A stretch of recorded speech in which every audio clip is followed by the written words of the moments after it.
తాకట్లో ఉన్న బంగారాన్ని విడిపించి ఆ రోజున మార్కెట్ ధర కట్టి మిగిలిన డబ్బును మీకు అందిస్తుంది కొమ్మూరి గోల్డ్.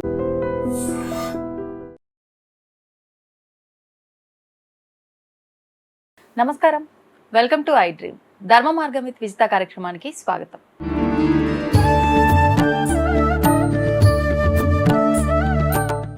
నమస్కారం గురుగారు. గురుగారు, మహాశివరాత్రి రాబోతోంది. మరి మహాశివుడు అని అంటే ఎన్నో రూపాల్లో కొలువై ఉన్నాడు. ముఖ్యంగా గురు రూపంలో కూడా శివుడు ఉన్నాడు అంటూ ఉంటారు. నిజంగా అంటే దక్షిణామూర్తే సాక్షాత్తు గురు రూపంలో ఉన్న శివుడు అని అంటూ ఉంటారు. ఒకసారి ఆ వివరణ ఇవ్వండి. అలాగే అసలు ఈ శివరాత్రి ప్రాశస్త్యం ఏంటి, ఆ రోజున ఆచరించాల్సిన ధర్మాలు ఏంటి, అవన్నీ కూడా తెలియజేయండి. ఓకే, తప్పనిసరిగా. చిత్రం వడతరోర్మూలే వృద్ధ శిష్య గురుర్యువ గురోస్తు మౌనం వ్యాఖ్యానం శిష్యాస్తు చిన్న సంశయ అన్నాడు. అటు వటవృక్షం కింద కూర్చొని ఉన్నాడట ఆ ఈశ్వరుడు. ఆయన చుట్టూ శిష్యులు కూర్చొని ఉన్నారు. వాళ్ళంతా ఎవరు? పెద్దవాళ్ళు, ఆయన కన్నా వయసులో పెద్దవాళ్ళు, చాలా పెద్దవాళ్ళు అయినటువంటి వృద్ధులైనటువంటి వృద్ధ శిష్య. అక్కడ కూర్చున్నటువంటి గురువు మాత్రం గురుర్యువ, ఆయన చిన్నవాడు. పోనీ ఆయన ఏమన్నా చెప్తున్నాడా? గురోస్తు మౌనం వ్యాఖ్యానం. ఆయన నోరు మూసుకుని అలా నోరు మెదపకుండా అలా కళ్ళు మూసుకుని కూర్చున్నాడు. కళ్ళు నోరు రెండు మూసేసుకుని కూర్చున్నాడు. ఏం చెప్పటం లేదు. కానీ శిష్యాస్తు చిన్న సంశయ, శిష్యుల యొక్క అనుమానాలని పటాపంచలైపోయినాయి అన్నాడు. అంటే ఈ శిష్యులంతా కూడా వాళ్ళు మహాసాధకులు. వాళ్ళకి ఏవో కొన్ని అనుమానాలు వచ్చినాయి. ఆ అనుమానాలు తీర్చుకోవడం కోసం గురువుగారి దగ్గరికి వచ్చారు. గురువుగారు ఏం చెప్పలా, కూర్చున్నంత మాత్రం చేతనే వాళ్ళ అనుమానాలు నివృత్తి అయిపోయినాయి. ఇది ఎలా జరుగుతుంది అసలు?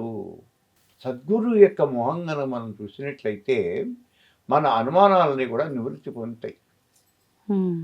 ఇప్పటికి కూడా మీరు కొన్ని చోట్ల చూస్తారు, మనం గురువుగారి దగ్గరికి వెళ్తాం, ఆయన ఎక్కడో ఉంటారు, మనం ఇక్కడ ఆ లోపలికి ఎంటర్ అవుతాం. ఓ అరగంట తర్వాత ఆయన దగ్గరికి వెళ్ళినట్టు, ఒక గంట తర్వాత ఆయన దగ్గరికి వెళ్ళినాం. ఆయన అక్కడ అడుగుతారు, నువ్వు వచ్చి గంట అయింది కదా అని. మనం ఎప్పుడు వచ్చామని తెలుస్తుంది. వచ్చి ఆయన దగ్గరికి ఎందుకు వెళ్ళలేదో కూడా తెలుస్తుంది. తెలుస్తుంది. ఇవన్నీ కూడా అలాగే ఆయన మొహం చూసినంత మాత్రం చేత మన అనుమానం నివృత్తి అవుతుంది. మనం ఏదో అడుగుదాము అని పెడతాం అక్కడికి. మనం అడిగే అవకాశం మనకి దొరకదు, ఆ ఛాన్స్ మనకి రాదు. కానీ ఆయన మాట్లాడుతూ మన అనుమానాన్ని ఆయన నివృత్తి చేసి పారేస్తాడు. అక్కడి నుంచి ఆయన సమాధానం చెప్పేస్తాడు. అదే ఇక్కడ జరిగేది. గురోస్తు మౌనం వ్యాఖ్యానం. గురువు గారు మౌనంగా ఉండటమే అదే వ్యాఖ్య. శిష్యుల యొక్క అనుమానాలని పటాపంచలైపోతాయి. ఎవరి దక్షిణామూర్తి? సాక్షాత్తు ఈశ్వరుడు. ఈశ్వరుడే దక్షిణామూర్తి. అంటే దక్షిణముఖంగా తిరిగి కూర్చున్నటువంటి శివుడే దక్షిణామూర్తి. ఆయన దక్షిణ దిక్కుగా తిరిగి కూర్చున్నాడు, అందుకే ఆయన్ని దక్షిణామూర్తి అన్నారు. విద్యలకెల్లా ఆధారం సర్వ విద్యానంభ. ఆయన అన్ని విద్యలకి కూడా అధిపతి. ఒకటి కాదు, అసలు వేదాలు వేదాంగాలు శాస్త్రాలు కాదు, అన్నింటికి కూడా ఆయనే. విద్యలకు మూలమైనటువంటి వాడు దక్షిణామూర్తి. కాబట్టి ఆ దక్షిణామూర్తి మంత్రం కనుక మనం జపం చేసినట్లయితే అసలు మొట్టమొదటిగా మనం చెప్పుకోవాల్సింది, చిన్నపిల్లలకి మనం దక్షిణామూర్తి మంత్రం చెప్పించాలి. ఓం నమో భగవతే దక్షిణామూర్తయే మహ్యం మేధాం ప్రజ్ఞాం ప్రయచ్చ స్వాహ.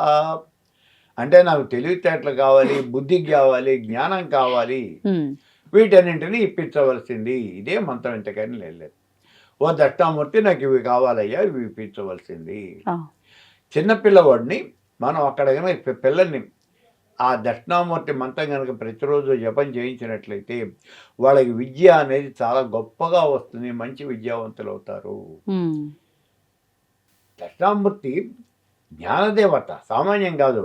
మోక్షం ఇచ్చేటువంటి దేవత, పరమేశ్వర స్వరూపము అని చెప్తుంది ఇక్కడ. దక్షిణామూర్తి ఉపనిషత్తు ఉంది ప్రత్యేకంగా మనకి. మనం ఎప్పుడో సమయం దొరికినప్పుడు అవి చెప్పుకుంటాం. దక్షిణామూర్తి ఉపనిషత్తు, ఆయన దక్షిణామూర్తి యొక్క స్తోత్రము అని సెపరేట్గా శంకరాచార్యులు వారు రాశారు. శ్రీ విద్యలో అన్ని మంత్రాలకి ఋషి దక్షిణామూర్తి. ఈ శంకరాచార్యుల వారు రాసినటువంటి దక్షిణామూర్తి స్తోత్రం, దానికి దక్షిణామూర్తి స్తోత్రం అని అంటే అందులో 5 శ్లోకాలు ఉంటాయి. ఆ 5 శ్లోకాలకి కూడా నేను వ్యాఖ్య రాయడం జరిగింది. తెలుగులో వ్యాఖ్య ఉంది, దక్షిణామూర్తి స్తోత్రము అని ఉంది. చాలా అద్భుతమైనటువంటి వ్యాఖ్య. దక్షిణామూర్తి స్తోత్రం చాలా గొప్పదైనటువంటిది. ఇందులో ప్రత్యేకంగా దక్షిణామూర్తి ఏమిటంటే విద్యలకు అన్నింటికీ అధిపతి. ఆయన్ని కనుక మనం స్తోత్రం చేసినట్లయితే, స్తుతి చేసినట్లయితే మనకి అన్ని విద్యలు వస్తాయి. కాబట్టి ప్రతి పిల్లవాడికి కూడా ప్రతి ఇంట్లోనూ కూడా దక్షిణామూర్తి ఫోటో అనేది ముందు మీరు పెట్టుకోండి. పిల్లవాడు నిద్రలు అవ్వగానే ఆ దక్షిణామూర్తి ఫోటోకి నమస్కారం పెట్టి ఈ మంత్రం ఓ 5 సార్లు అన్నా ఆయన దగ్గర వీడు జపం రిపీట్ చేసేవంటి ఆ పరిస్థితి మీరు కల్పించండి. అంటే ముందు మీరు చేయాలి, మీరు చేస్తే కదా వాడు చేసేది. అందుకని మీరు చేయండి.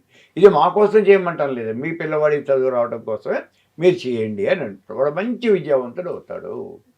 ఇది దక్షిణామూర్తి యొక్క పరిస్థితి. ఆయన మోక్షప్రదాత. ఇవన్నీ కూడా ఆ ఉపనిషత్తులో ఉంది, దక్షిణామూర్తి పరబ్రహ్మ స్వరూపము అని. అంటే శివుడు పరబ్రహ్మ స్వరూపము అంటాం. ఆ శివుడు పరబ్రహ్మ స్వరూపం అనే శైవంలో మళ్ళీ శైవం 3 రకాలుగా వస్తుంది. ఒకటి శివుడు పరబ్రహ్మ, రెండోది గణపతి పరబ్రహ్మ, మూడోది దక్షిణామూర్తి పరబ్రహ్మ అని 3 రకాలుగా వస్తుంది. అందులో ఇక్కడ దక్షిణామూర్తి పరబ్రహ్మ స్వరూపము అది ఉన్నటువంటి దక్షిణామూర్తి. ఇక రెండోది ఏమిటి అంటే ఇందులో దక్షిణామూర్తే కాకుండా గణపతి కూడా పరబ్రహ్మ స్వరూపము. గణపతి అధర్వ శీర్షము అని చెప్పేసి ప్రత్యేకంగా ఉపనిషత్తుంది.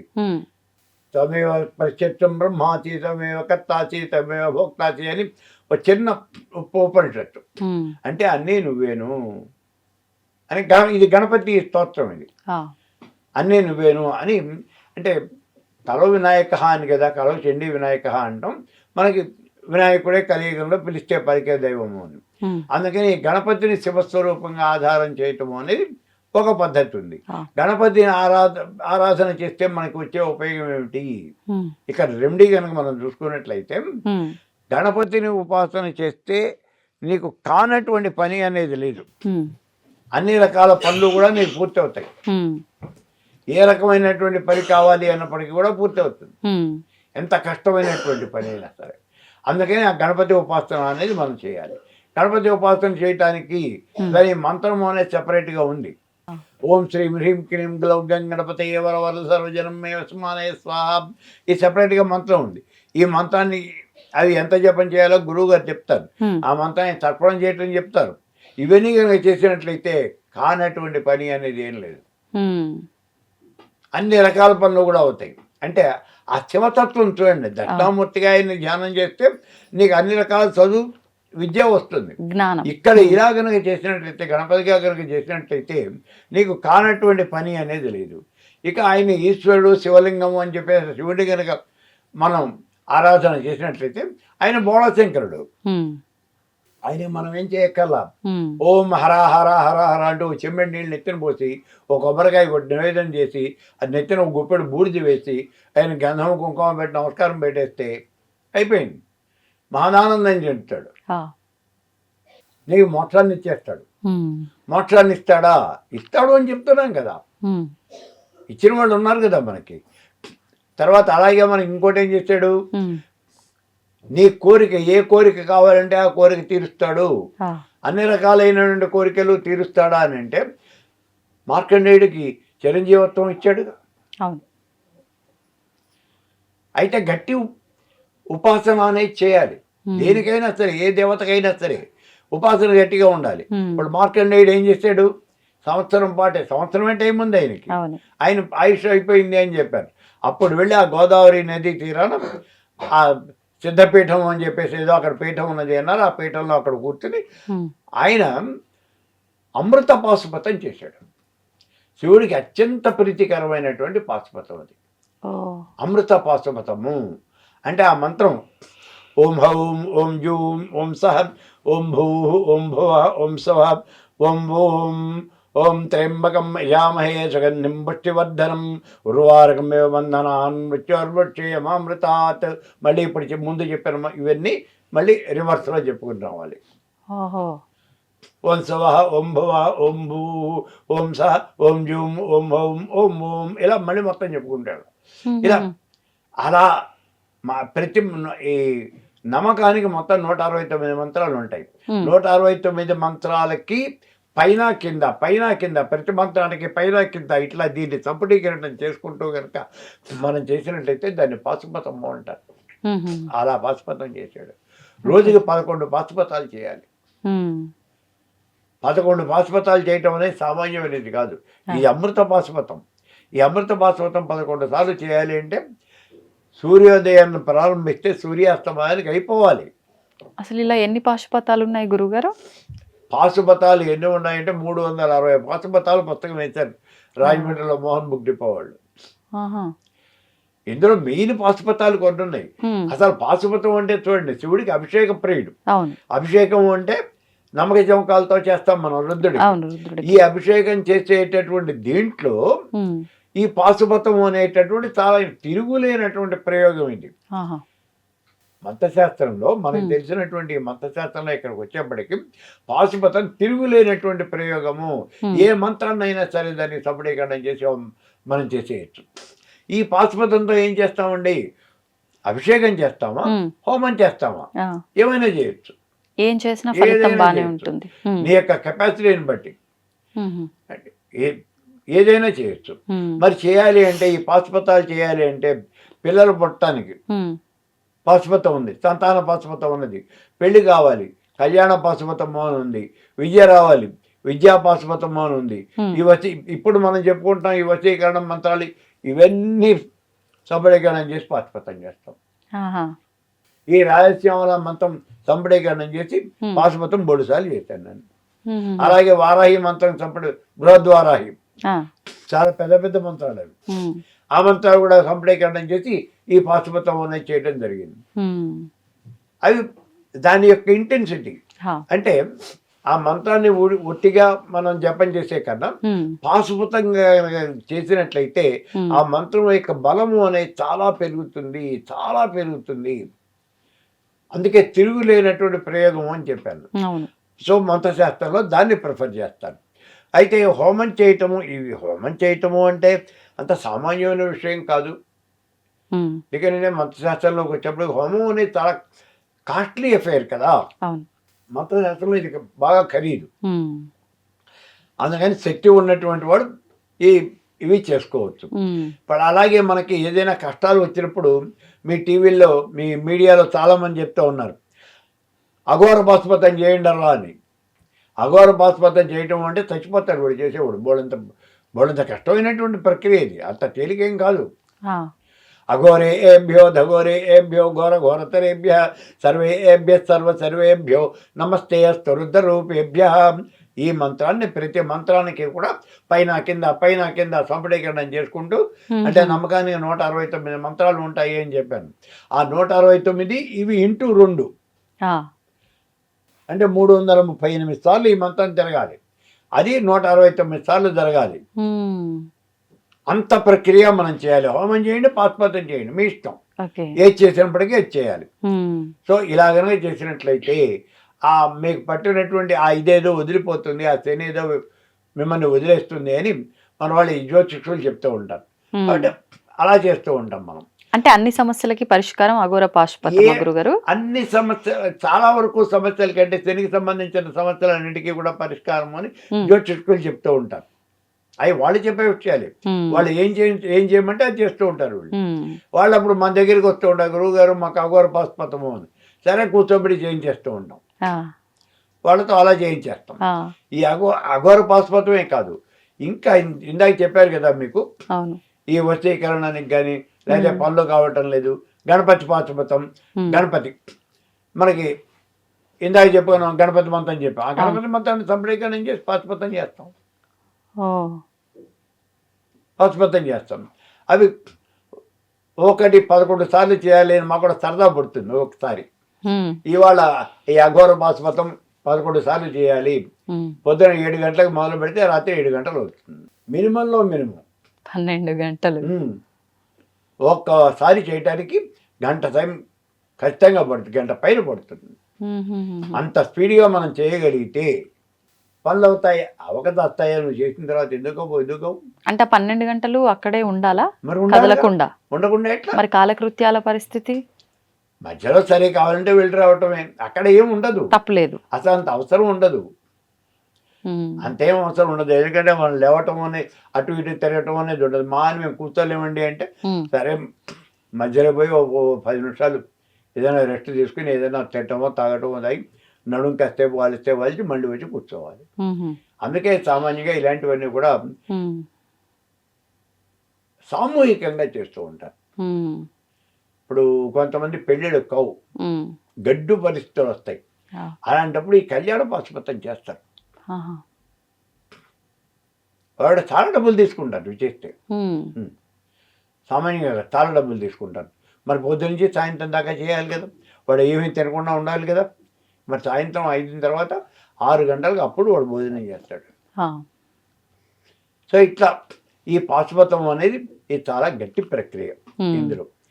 మరి ఇందులో మన పనులు కావటానికి ఇంకా మంచి ప్రక్రియ ఏమైనా ఉన్నదా?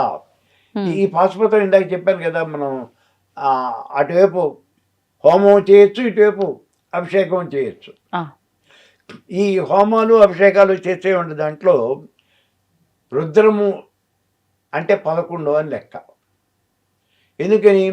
రుద్రులు 11 మంది, ఏకాదశి రుద్రులు, అందుకని రుద్ర అనే ఉండేదానికి 11 అని లెక్క. మేము వాళ్ళ రుద్రం చేస్తున్నామండి అంటే 11 సార్లు నమ్మకం చెప్పి అభిషేకం చేయాలి. శివుడికి అభిషేకం చేసే మంత్రాలు ఏమిటి అంటే నమ్మకం, చమకం. ఈ నమ్మకం ఏమిటి అని అంటే పర్టికులర్గా శివుడే పరమేశ్వర స్వరూపము అని మనకి తెలియజేసే మంత్రాలే నమ్మకం. ఇది కూడా ఎందుకు వచ్చింది, ఎలా వచ్చింది అంటే శైవం వైష్ణవం ఈ డిఫరెన్స్లు బాగా వచ్చేసినప్పుడు అవి రెండు బాగా వచ్చినాయి.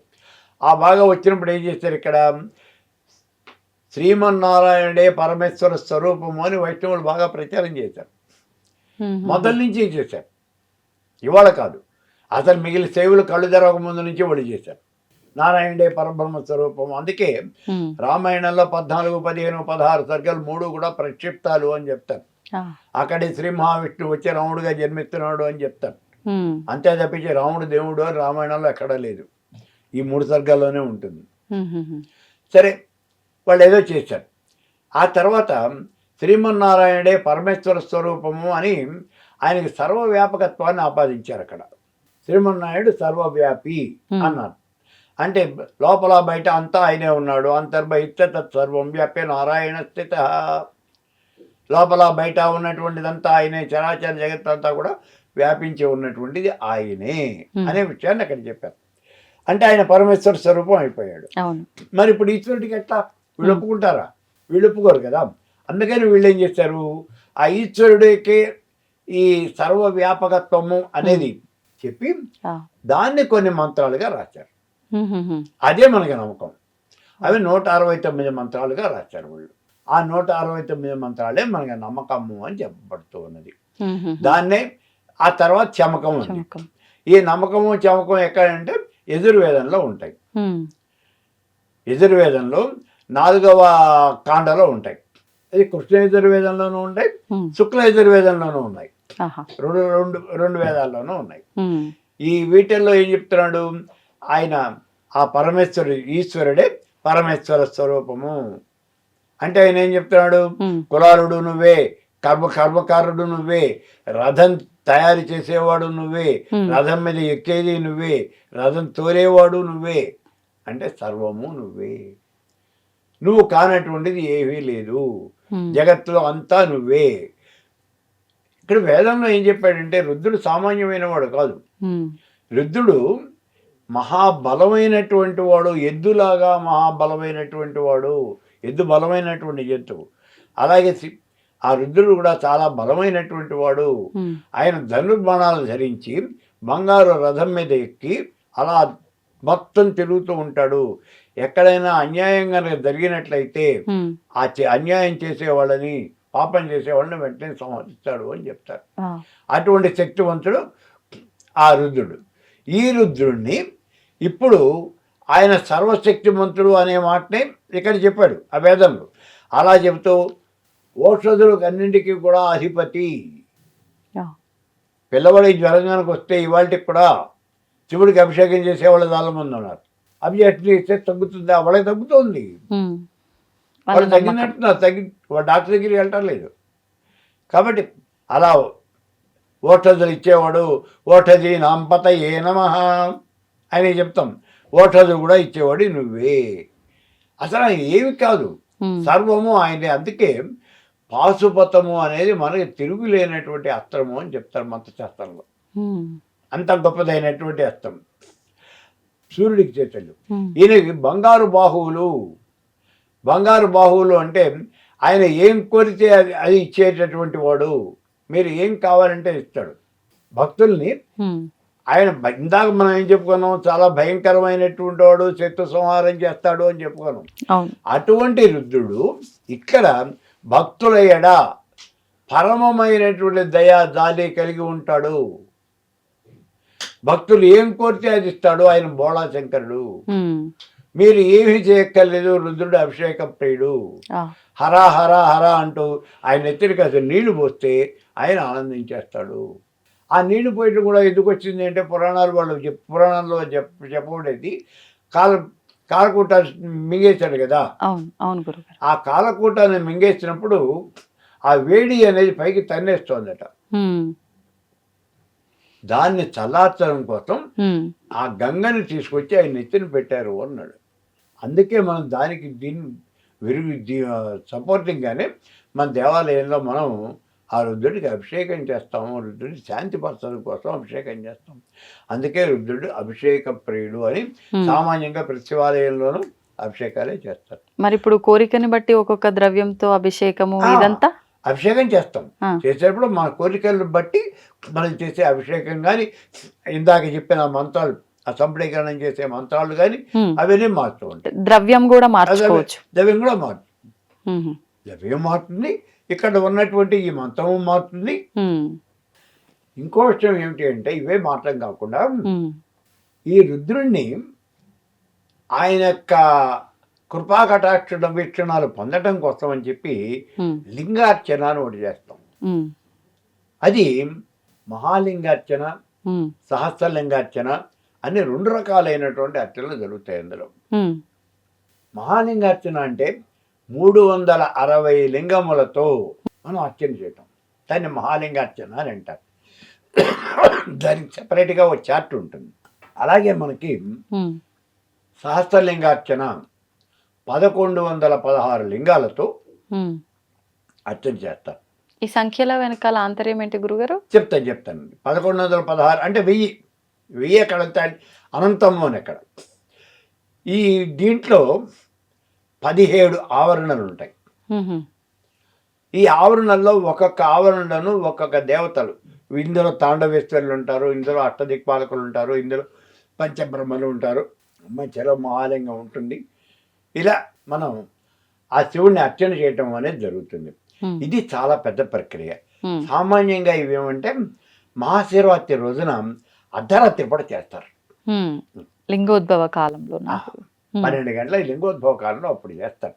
ఇళ్లలో చేసుకునేవాళ్ళు అలా, మేము అలా చేసేవాళ్ళం, సరదాగా చేసేవాళ్ళం. అట్లా కష్టసాధ్యమైనటువంటి పనులు ఏమైనా కావాలి అంటే సామాన్యంగా మహాలింగార్చన చేయటము అనేది ఒక సాంప్రదాయంగా వస్తుంది. కొన్ని పర్టికులర్ పనులకి ఈ మహాలింగార్చన చేయండి అని. ఇందాక మనం చెప్పుకున్నాం కదా, మహాలింగార్చన అంటే మొత్తం 11 ఆవరణలో ఈ శివలింగాలన్నీ కూడా సర్దుబాటు చేస్తాం. మధ్యలో మహాలింగాన్ని పెడతాం. మొత్తం 360 లింగాలు ఉంటాయి. అలాగే ఇంకా అతి కష్టమైనవి జరగనటువంటి పనులు ఏంటంటే, నా చిన్నప్పుడు ఒకసారి మా దీని దగ్గర ఆయన ఒక మెడికల్ రిప్రజెంటేటివ్, ఆయనకి ఏదో తీరనటువంటి కష్టం వచ్చిందట, బయట పడలేకపోతున్నాడట. ప్రతి మాస శివరాత్రికి వచ్చి ఆయన ఈ సహస్రలింగార్చన చేయించేవాడు. చాలా సమయం పడుతుంది. మధ్యాహ్నం 12 గంటలకు వాళ్ళు ప్రారంభం చేస్తే, మహాశివరాత్రి అంటే అక్కడ మాకు శివాలయంలో మధ్యాహ్నం పూట వీళ్ళకి శివుడికి అభిషేకం మొదలు చేస్తారు. శివుడికి అభిషేకం చేసి తర్వాత బిల్వార్చన చేస్తారు. లక్ష బిల్వార్చన చేస్తారు. ఈ 2 ఎప్పటికి మాకు మధ్యాహ్నం 1 గంట 2 మొదలు పెడితే రాత్రి 8 అవుతుంది. ఓ. భోజనాల టైం అవుతుంది, భోజనాలు పెట్టేస్తారు. ఉమ్. వీళ్ళు కూడా ఈ అర్చన చేసి అప్పటికి పూర్తి అవుతారు. అంటే అంత సమయం పట్టేది. ఉమ్. ఆయన చేయించుకున్నాడు. అప్పుడు నేను చూశాను. అంతేగాని సహస్రలింగ అర్చన పెద్దగా ఎవరు చేయటం అనేది చాలా తక్కువ. ఎందుకంటే ఎక్స్పెన్సివ్, మచ్ ఎక్స్పెన్సివ్, చేసేవాళ్ళు కూడా చాలా తక్కువ ఉంటారు. ఆహాహా. ఉమ్. అలాగే ఇప్పుడు మనకు వచ్చి ఈ సహస్రలింగ మహాలింగ అర్చన ఇచ్చేసేవాళ్ళు ఉంటారు. ఉమ్. అంటే ఇప్పుడు మీరు చేయరా అని అంటే మీరు సరదాగా ఇంట్లో కూర్చొని చేసేది కదా, నేను ప్రొఫెషనలిస్ట్ని కాదు కదా. ఉమ్. ఇప్పుడు వాళ్ళు ఎవరో గుళ్ళో మేము చేస్తున్నామండి మీరు వచ్చి చేయించండి అంటే అలా మేము చేయించాం కదా. అవును. నాకేదైనా సరదా బట్టి మేము మహాలింగ అర్చన చేయాలి అంటే మా ఇంట్లో మహాలింగ అర్చన చేసేసుకుంటాం అంతే. లేదా మా ఇంటికి ఎవరైనా నలుగురు వస్తే వాళ్ళతో పాటు కూర్చోబెట్టి వాళ్ళతో చేయిస్తాం. ఈ లింగార్చన చేసేప్పుడు మరి శివలింగాలు ఎక్కడి నుంచి వస్తాయండి? ఇది ఒక చిన్న ప్రశ్న వస్తుంది. శివలింగాలు వాళ్ళు పుట్టమన్నుతో తయారు చేసుకోవాలి. ప్రతి శివలింగం మట్టితోనే. ఈ సహస్రలింగార్చన చేయాలి అంటే వాళ్ళు పొద్దున్న 9ంటికి మొదలు 8:30, 9 ఎప్పటికి మొదలు పెట్టాలి. ఆ రోజే చేసుకోవాలి. మహాన్యాసం చెప్తూ శివలింగాలు చేసేస్తారు. ఓహో. పుట్టమన్ను తెచ్చుకుని అక్కడ పెట్టుకుని మహాన్యాసం మొదలు పెడతారు. మహాన్యాసం వాళ్ళు అంతా నోటుకొచ్చిందే కదా, మహాన్యాసం పారాయణ చేసేస్తూ ఈ శివలింగాలు చేసుకోవటం అనేది మొదలు పెడతారు. అలా వాళ్ళు 1000 శివలింగాలు చేసుకునేప్పుడు 12 అవుతుంది, 12:30 ఆ ప్రాంతం అవుతుంది. అప్పుడు ఏదో కొంచెం తిని కాసేపు విశ్రాంతి తీసుకుని 1 గంటకి వాళ్ళు బిగించేస్తారు అన్నమాట. ఇది లింగాలు చేసుకోవటం. మరి పుట్టమన్ను ఎక్కడ దొరుకుతుందండి? ఇన్ని లింగాలకు పుట్టమన్ను ప్రతిసారి దొరకాలి అంటే వెళ్ళి వెతుకు రావాలి, కష్టం కదా. అందుకని నాముతో చేసేయటం అనేది ఒక పద్ధతి ఉంటుంది. దేంతో గురుగారు? నాము మార్నింగ్ రాసుకోవడానికి దేవాలయాల్లో పెడుతూ ఉంటారే, అదే నాము అంటారు. మనం ఇంట్లో ముగ్గురు కూడా వేసుకుంటూ ఉంటాం ఆ నాముతో. దాన్ని నానబెట్టేసి శివలింగాలు చేసేస్తారు. అయిపోయిన తర్వాత ఇది ఇప్పుడు ఈ మట్టితో చేస్తారు, నాముతో చేస్తారు. అయిపోయిన తర్వాత ఏంటి, ఈ అర్చనంతా అయిపోయిన తర్వాత ఈ లింగాలు ఏం చేయాలి? బట్ భగవత్ స్వరూపంగా దాన్ని పూజ చేసాం కదా, దాన్ని నేల మీద పడే తొక్కం కదా. అందుకని దాన్ని తీసుకెళ్ళి కృష్ణలో కలపాలి. అంటే పారే ఉండే జలం ఏదైతే ఉన్నదో నదిలో ఆ నది జలంలో కలిపేయాలి. దాన్ని గంగలో కలుపు అంటారు. సరే కలిపేస్తాం. ఏ మహాలింగార్చన కానీ శాస్త్రలింగార్చన కానీ ఏదైనా, ఇది ఒక పద్ధతి. రెండోది ఏమంటే ఇందులో పర్మనెంట్గా లింగాలు తయారు చేయించుకునే పద్ధతి ఇంకోటి ఉంది. వాళ్ళు ఏమంటే ఇప్పుడు ఇవాళ రోజున టెక్నాలజీ బాగా పెరిగిపోయింది కదా, శివలింగాలు అమ్ముతాడు, ఇంతంత శివలింగాలు అమ్ముతాడు. ఆకుపచ్చగా ఉండే లింగాలన్నీ అమ్ముతాడు ఇంతంతవి. నీకు ఎన్ని కావాలంటే అన్ని ఇస్తాడు వాడు. ఆ శివలింగం ఒకటి 4 రూపాయలు 3 రూపాయలు ఏదో లెక్కేస్తాడు.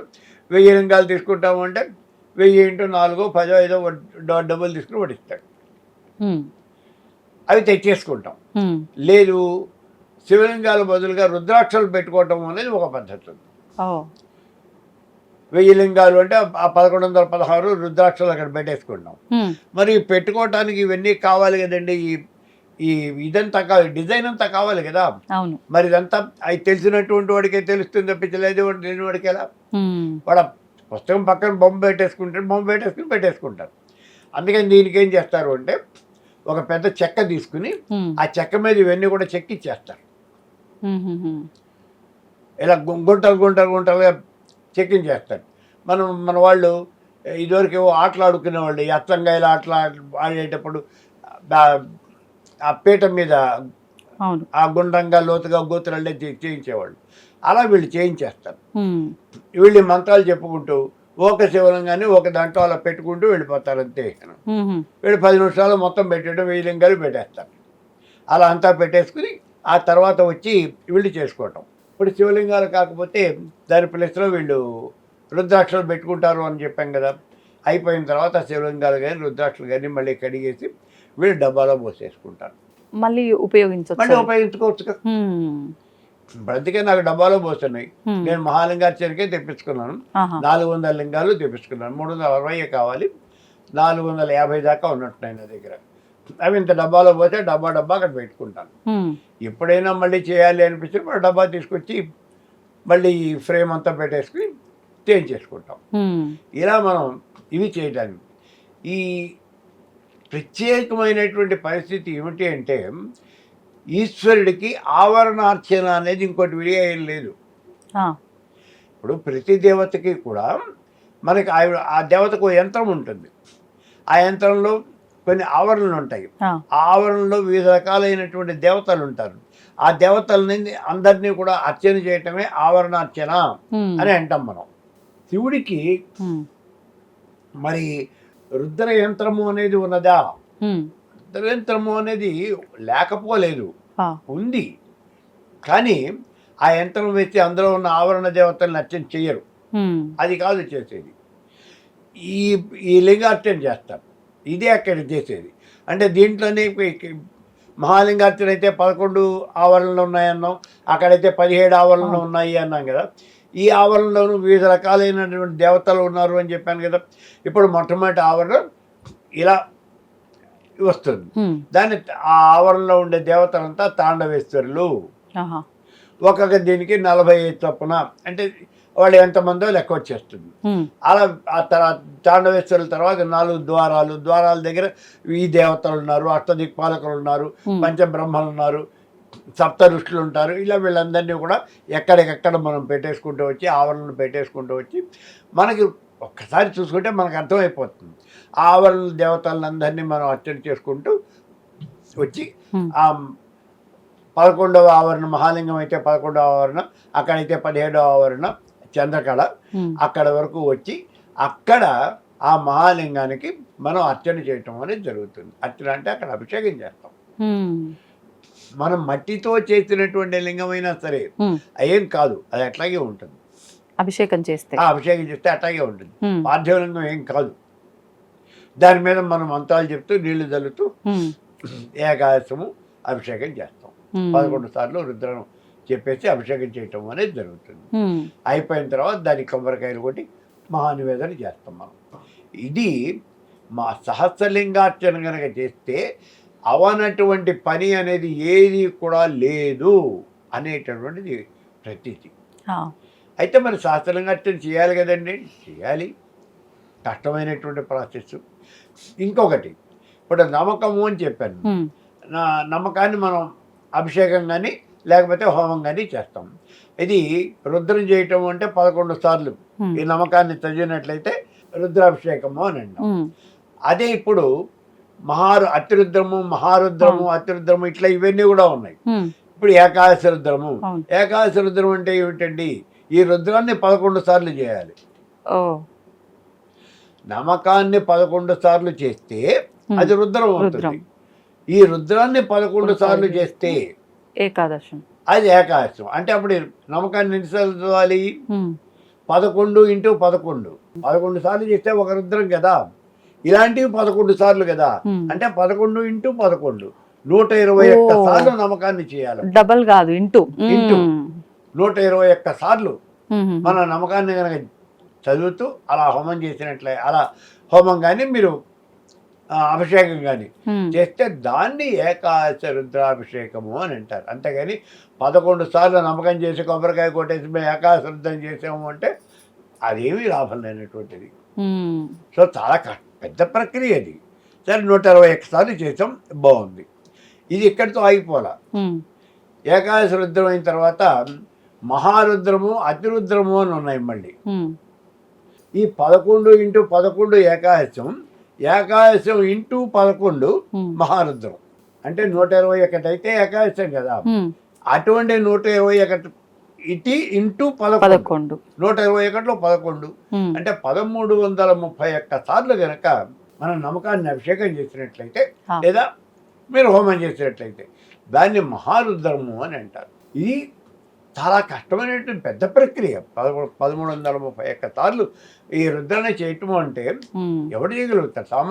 సామూహికంగా చేయాలి ఇవన్నీ. అందుకని ఎక్కువ ఇలాంటి ప్రక్రియలన్నీ కూడా దేవాలయాల్లో పెట్టుకుంటారు, ఇళ్లలో పెట్టుకోరు. ఇళ్లలో పెట్టడం నలుగురిని పిలిచి వాళ్ళతో పాటు కలిపి చేస్తారు తప్పించి మనం సొంతంగా చేయటం అనేది జరగదు. అది నేను 2014లో నేను చేశాను. మహారుద్రం నేను చేశాను. అంటే 1331 సార్లు వితౌట్ ఎనీ హెల్ప్ అన్నీ నేనే చేసుకున్నాను. అయితే నాకు ఎక్కువ రోజులు పట్టింది. ఎన్ని రోజులు? 24 రోజులు, 25 రోజులు పట్టింది. 24. అది కూడా ఎందుకు చేశాను అంటే అప్పుడు నాకు చిన్న కోరిక కలిగింది. అది ఏమిటి? వేదభాష్యం రాయాలి అని. ఉమ్, వేదభాష్యం పుస్తకం రాయాలి. వేదభాష్యం పుస్తకం ఎట్లా రాస్తాం? ఉమ్, మనకేం తెలియకుండా ఎలా రాస్తాం? ఆ, అది జరగదు కదా. అప్పుడు నాకు తెలిసిందంటే మనకు తెలియక్కల, చాలా విషయాలు మనకు తెలియక్కల, భగవంతుడికి తెలిస్తే చాలు, ఆయన చెబుతాడు మనకి. వ్యాస భగవానుడికి చిన్న అనుమానం వచ్చింది. ఆ, ఏమిటిది? పరబ్రహ్మ స్వరూపాన్ని నిరూపణ చేయాలి అని అనుమానం వచ్చింది. ఆ రోజుల్లో పరబ్రహ్మం గురించి ఎవరి నోటికి వచ్చింది వాళ్ళు మాట్లాడుతున్నారు. కాదు, దీన్ని ఏదో ఒక సిస్టమేటిక్గా చేయాలి అనుకున్నాడు వ్యాసుడు. ఉమ్, ఏం చేయాలి? బ్రహ్మసూత్రాలు రాయాలి. బ్రహ్మసూత్రాలు రాయాలి అంటే పరబ్రహ్మ ఎలా ఉంటుందో నిరూపిస్తూ ఈయన రాయాలి. ఉమ్, ఎలా? ఈయన తెలియదు కదా. ఉమ్, అప్పుడు బదరికావనానికి వెళ్ళిపోయి 12 సంవత్సరాలు తపస్సు చేశాడు పరమేశ్వర స్వరూపాన్ని. ఆయన సాక్షాత్కారం పొందాడు, పరమేశ్వర స్వరూపం సాక్షాత్కారం పొంది అప్పుడు వచ్చి బ్రహ్మసూత్రాలు రాశాడు. 555 సూత్రాలతో బ్రహ్మసూత్రాలు అనేవంటి ఇది రాశాడు అన్నమాట. కాబట్టి ఇప్పుడు మనకు తెలుస్తోంది ఏమిటి? ఉమ్, ఎంత కష్టమైనటువంటి పని అయినా సరే పరమేశ్వరుడు యొక్క అనుగ్రహం కనుక ఉంటే మనం చేయగలం చేయగలం. కదా. అవును. మరి ఇప్పుడు ఇందాక మనం అనుకున్నది ఏంటి? ఉమ్, వేదభాష్యం రాయాలని. రాయాలంటే ఎట్లా? ఉమ్, పరమేశ్వరుడి అనుగ్రహం కావాలి అవును. కదా. ఎలా వస్తుంది? ఉమ్, తీవ్రంగా ఆలోచించాను నేను కూడా. ఒక రోజంతా ఆలోచించాను. వెంటనే నాకు తట్టింది ఎలా వస్తుంది అన్న మనుషుల్లో బుర్రలోకి టెక్మలో ఆలోచన వచ్చింది. వ్యాసరే గుర్తొచ్చాడు. ఉమ్, మరి ఆయనకి సాక్షాత్కారం అయినప్పుడు మనకెందుకు కాదు?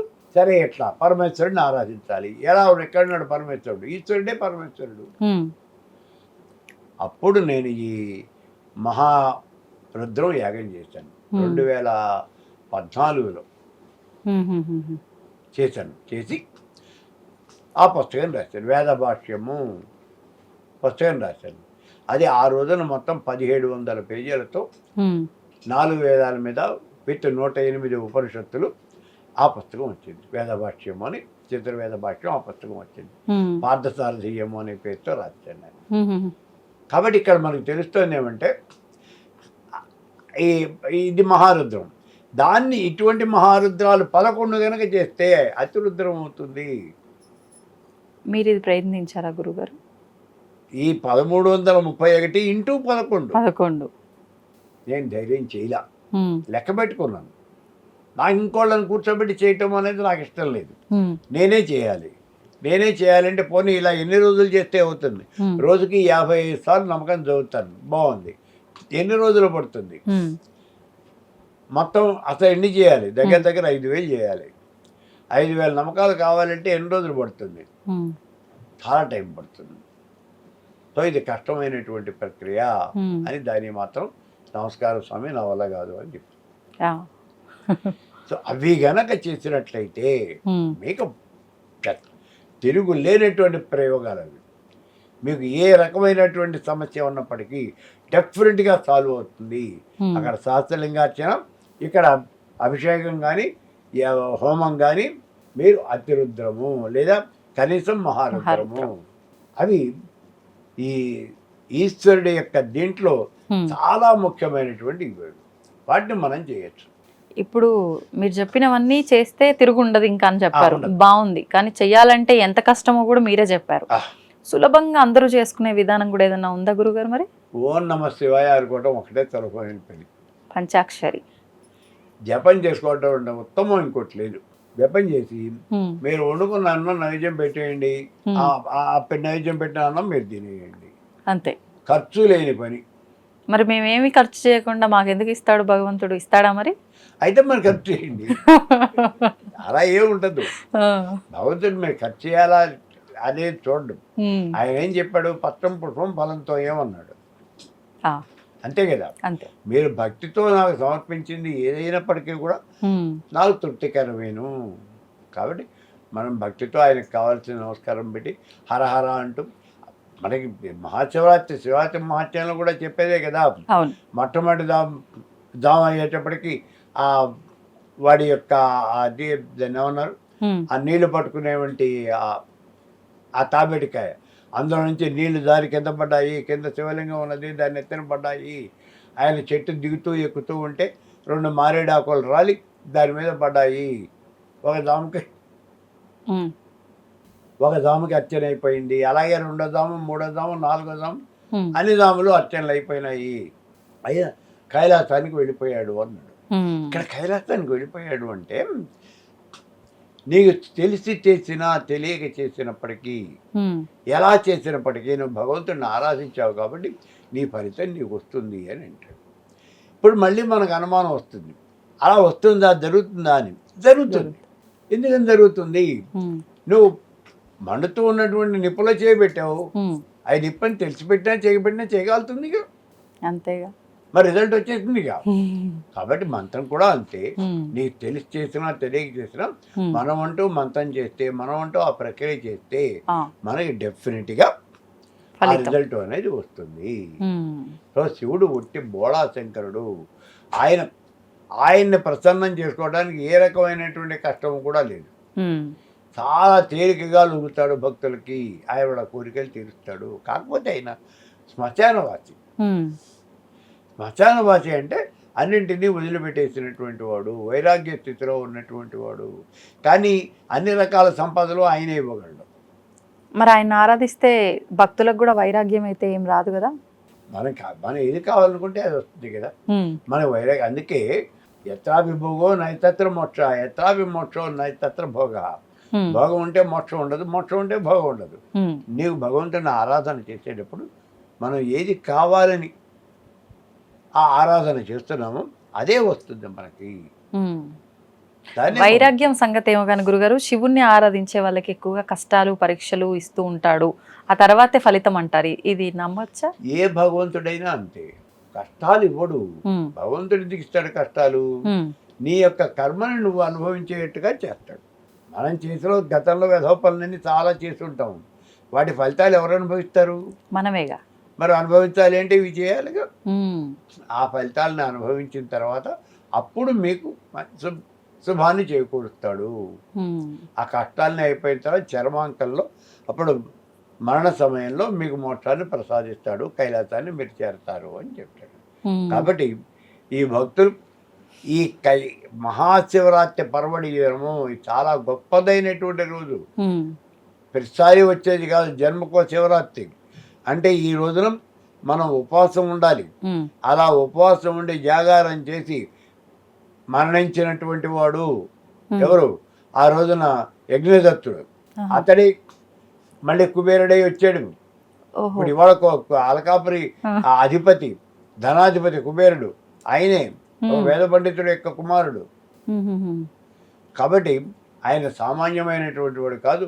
మీరు ఎలా చేసినప్పటికీ మీకు ఫలితాన్ని తప్పనిసరిగా ఇస్తాడు. కాబట్టి భక్తులతో కూడా మహాశివరాత్రి పర్వదినాన్న వీలైనంత వరకు జాగారం చేయండి. ఉపవాసం ఉండమన్నా అని చెప్పాం కదా అని మీకు ఇష్టం వచ్చినట్టుగా తిరగకుండా పడుకోండి. అలా పడుకోవద్దు. మీకు షుగర్ ఉంటుంది, బీపీ ఉంటుంది.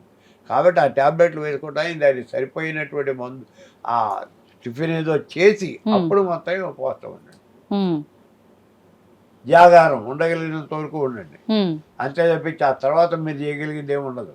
అవి మీ ఆరోగ్యాన్ని ముందు చూసుకుంటూ మిగిలినటువంటి ఆ భగవంతుని ఆరాధించి ఆయన యొక్క కృపా కటాక్ష వీక్షణాలకి మీరు పాత్రలు అవుతారు అని చెప్పి ఆశిస్తూ ఓం తత్సత్. చాలా సంతోషం గురుగారు. అంటే ఎవరు ఎలా చెయ్యాలి అనేది ప్రతి సంవత్సరము చేస్తున్నప్పటికీ మళ్ళీ సందేహాలే. అవును, నిజంగా అంటే చాలా వివరంగా, చాలా డెప్త్ టాపిక్. నిజంగా ఎక్కువ శాతంగా ఈ అభిషేకాల వివరణ కానివ్వండి, ఇదంతా చాలా తక్కువ మందికి తెలుస్తుంది. ఇది చేయించుకుంటే ఈ రిజల్ట్ అంతవరకే కానీ దానికి మించిన జ్ఞానం ఇంకా ఎవరి దగ్గర ఉండదు. నిజంగా ఆ విషయ పరిజ్ఞానం తెలుసుకొని దాన్ని ఆచరిస్తే ఆ ఫలితం ఇంకా అద్భుతంగా ఉంటుందని మీ మాటల్ని బట్టి నాకు అర్థమైంది. ధన్యవాదాలు గురుగారు.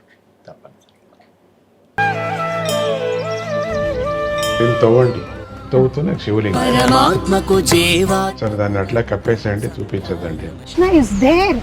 మూర్తి పూజ కాదు, సాక్షాత్ బ్రజేంద్ర నందన భగవాన్ ఉన్నారు మూర్తిలో. ఏమీ ఆశించకుండా ఆరాధించే వాళ్ళు కూడా ఉన్నారా ప్రభుజీ? నిజమైన భక్తి అంటే మనకు తెలియదు కాబట్టి